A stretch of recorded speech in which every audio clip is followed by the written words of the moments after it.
Our next guest is Dr. Susanne Adams, President of Brunswick Community College. Dr. Adams, thank you so much for joining us today. Thank you, June. Thank you for having me here. Oh, you're quite welcome, and I can't wait to get into our conversation today. I know you've got some fabulous news for me. I know that most people out there probably know who you are familiar with you, but for those who aren't, could you share a little bit of information with us about your background and your education? Mm-hmm. Sure. I have been president of Brunswick Community College for the last 5 years. Actually, I'm beginning my 5th year. Wow. And I always say that awesome. my main job at BCC is to support my faculty, staff, and trustees in their student success agenda. So that's a wonderful job to have. It is. Prior to coming to BCC, I spent 25 years at Sand Hills Community College in Moore County. I started there as an English professor and then moved into what we call institutional effectiveness, research and planning, wow. and then also moved in to an administrative role in student services and academic support. So and where was that? That was in Moore County, which is in the Sand Hills, Southern Pines, Pinehurst, Aberdeen, sort of in that triangle. I see. Wow, that's interesting. 25 years, that's a long time to be there. It is a long time, but I had the opportunity to come to Brunswick, and it was a great one. Well, and I know we're happy to have you here. So many great things are happening at the college, especially recently, and I know that we have you to thank for a lot of those good things. So, well, I appreciate that, but we have a leadership that is absolutely amazing. Wow, that's great. Well, I know you said you've been here 5 years, and I know that there are lots of health-related programs there at the college. And tell us some more about those programs for the folks out there who might be interested in joining. Mm-hmm. Sure. We have really deliberatively moved in the area of healthcare because when we did our visioning process in 2012, we found that that was the number one need in the area, and I believe that resonates with everyone. We have had our practical nursing program for well over 20 years. We have an associate degree nursing program, and that's been at the college for a decade. We have phlebotomy. We also have what we call nurse aid, and that is offered both in the curriculum area or curriculum arena as well as continuing education. And to actually get into your practical nursing or your ADN programs, you have to have completed your nurse aid program as well. But as you know, with a community college student, a lot of times there's a stop out, drop out, an on-off ramp. And what we try to do is make it available for students to be able to go to the workforce at different points along that pathway or that roadway. So we do have the nursing programs. We have some other programs. We have health, fitness, science. That's a new program that's really booming right now. Wow. We have medical assisting that will be on. That's a really, that career is really opening up. It is, and we owe Navon Hospital in order to sort of guide us in that direction. We have just been certified by our accrediting agency in order to offer that this fall. Medical assisting is a 2-year program. We also have many, many programs in the continuing ed side as well, which we call workforce pathways or pathways that are 9 months or less, so that students get into the workforce. That would be medical billing and coding, and that's also our nurse aid program is in continuing education as well. On the office side of the health systems, too, we have health informatics technology. Oh, yes. And I know a lot of hospitals here and doctors' offices hire our students, and our students intern with them as well. So we are blessed with many health programs at BCC. You are, and to think that in 9 months you could actually join the workforce. You could truly have a job at the end of those 9 months. With a national certification that is transportable anywhere. Wow, that's exciting. It is. It is. And speaking of exciting, I think you have some really exciting news for us, something on the horizon that's coming, and I think that it's called the Nursing Simulation Lab.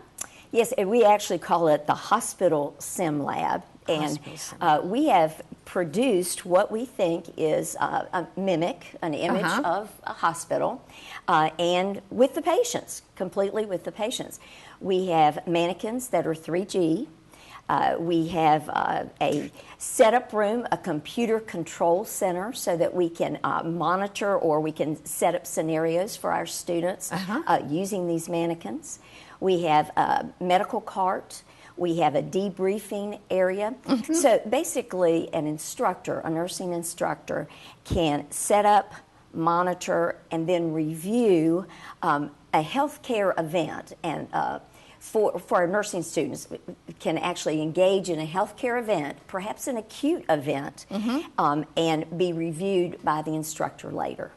Well, let me ask you this. So a computer that's, the professor is there at the computer, Yes. and they can have that mannequin simulate an episode, like a heart attack or a Absolutely. stroke or something like that. And then the student actually treats the patient accordingly. Is that right? Absolutely. So that student gets the opportunity to actually engage in acute situations that never would happen in a real hospital or in a clinical, because we just can't put a real patient in that situation. But scenarios vary. It can be blood transfusions. We even have a mannequin that is a birthing mom. No way. We do. and we have an infant and with the incubator and so forth. So we have replicated somewhat the hospital there. Wow. Well, so is the simulation lab, is that offered, is that something that all nursing program students are able to use, or is Absolutely. Of course, it started with our practical nursing and our associate degree nursing. They have clinicals in hospital settings, but it's sometimes difficult to get into clinicals. Right. And again, you don't get the total experience that you might be able to in a clinical. So our reason to start the sim lab was, of course, our nursing programs. But anytime that simulation lab is not in use, we'll be able to use it for our phlebotomy students, for our nurse aid students, and any other of our curriculum students and Con Ed students that have the need for a hospital setting. Wow, that's going to be great. Yes. Tell me a little bit about the funding for the project. I know that Novant Health Foundation, Brunswick Medical Center, is one of the contributors. Let's talk a little bit about how else we can raise those funds. Well, one, thank you so much for Novant's support of the Sim Lab. That call we received 2 weeks ago was well received. It was pretty exciting. I was really happy to make that call. Yes. And the money is already spent. Great. So we're ready to roll there.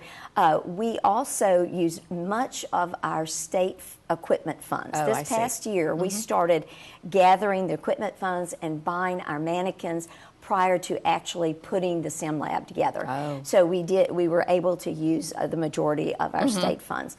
Also, through the support of our county, Brunswick County gave us a capital outlay in order to do the renovations. So we took what was one single lab and we've added 2 more classrooms, taken down the walls, and now we accommodate 30 students in 3 different settings. And our county supported us that way. Great.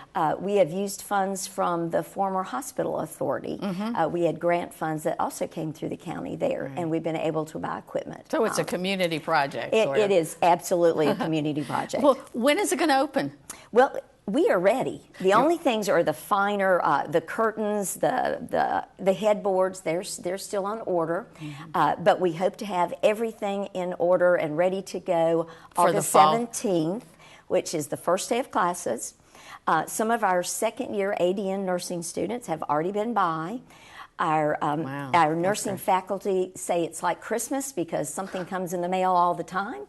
And we've actually completed the sim lab, and I really want to give a shout out to our operations and facilities staff because they actually did the renovations. Wow, talk about a collaborative effort. Yeah, it truly is. Everybody owns a piece of it. They do, and that's what makes things work. It does, and we'll have a ribbon cutting. That's what I was going to ask you. Yes, in September or October, and all those people that have joined us in producing this sim lab and all of those in the healthcare areas will be invited. Well, that's exciting. And, to help us cut that ribbon. So as we wrap up, tell me what you think the simulation lab will mean for nursing students at BCC.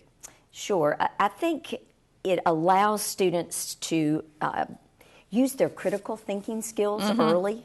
I also believe it gives them more confidence than they would normally have. I would think so. Going into the clinical setting, going into the nursing profession, because they've actually experienced these acute healthcare events.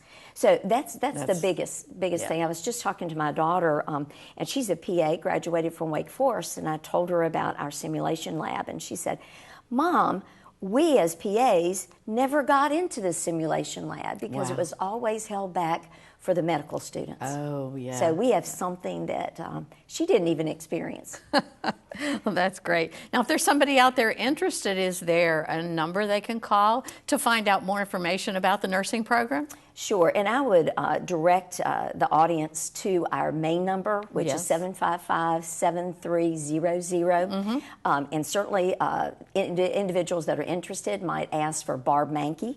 She is the director of ADN nursing, or Tanya Mace, who's our director of the #1 PN program in North Carolina. That's right. That's right.